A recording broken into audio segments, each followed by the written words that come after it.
une rencontre qui a bouleversé leur vie. En 1987, Jean-Pierre Bacri, décédé il y a 2 ans des suites d'un cancer, et Agnès Jaoui se croisent pour la première fois et scellent ensemble une union qui ne s'est jamais totalement défaite. Lui a à l'époque 36 ans, elle 22, mais l'âge n'aura aucune importance. Leur coup de foudre l'un pour l'autre est immédiat et a duré pendant 25 ans. Au micro de France Culture, en septembre dernier, Agnès Jaoui avait dévoilé « Lorsque je rencontre Jean-Pierre, je vois un homme tellement libre, tellement à part. On tombe amoureux et dans la semaine j'emménage chez lui ». Après cette rencontre, les deux comédiens ne se quitteront plus, du moins sur le plan artistique. Leurs noms accolés ensemble seront synonymes de réussite et de succès. Voire même une marque puisque dans l'inconscient collectif, l'un ne va pas sans l'autre, même s'ils étaient séparés depuis 2012. S'il avait pris des chemins différents cette année-là, le réalisateur voyait tout de même en Agnès Jaoui son âme sœur, la femme de sa vie pour laquelle il n'avait que des mots doux et des compliments. « Agnès, je l'ai vue débuter. Entre ses débuts et, je dirais, 3 ans plus tard, j'ai constaté que l'actrice s'était épanouie. Elle était formidable dans Une femme d'extérieur. J'aime toujours beaucoup la comédienne qu'elle est. Et il n'est pas question du sentiment que j'ai pour elle, c'est une super actrice » avait-il confié en 2018 dans un entretien accordé à la Nouvelle République. Ensemble, ils avaient trouvé leur rythme de carrière. L'un s'inspirait de l'autre, et ils ne se voyaient pas arrêter de créer ensemble. Je ne vois aucune raison d'arrêter.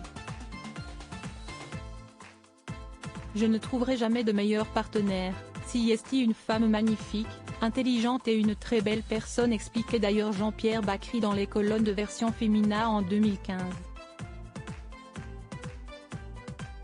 Comme une belle réponse à son ex-compagne qui racontait l'année précédente dans Causeur, on n'a jamais voulu se perdre. On s'aimait toujours, mais autrement.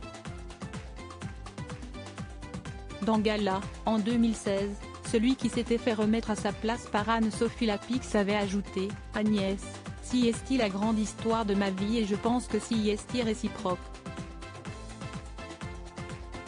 On s'aimait. Si est mon âme sœur. »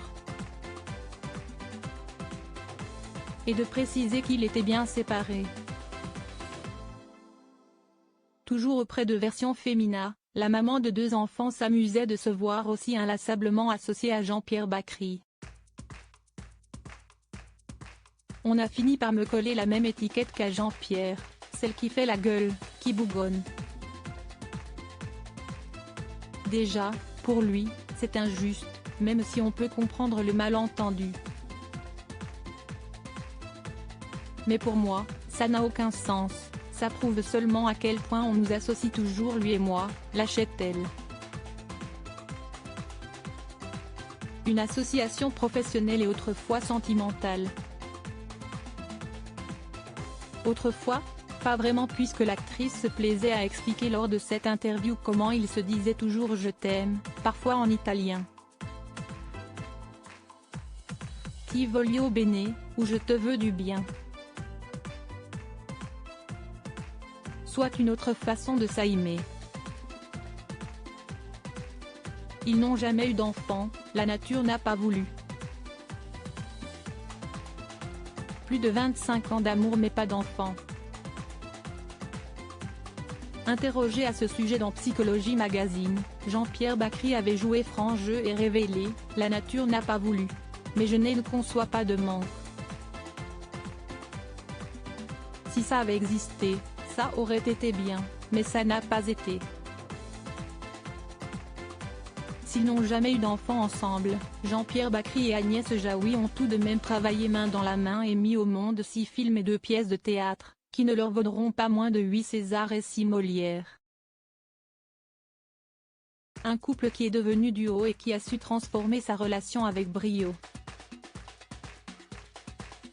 Crédit photo, JLPPA.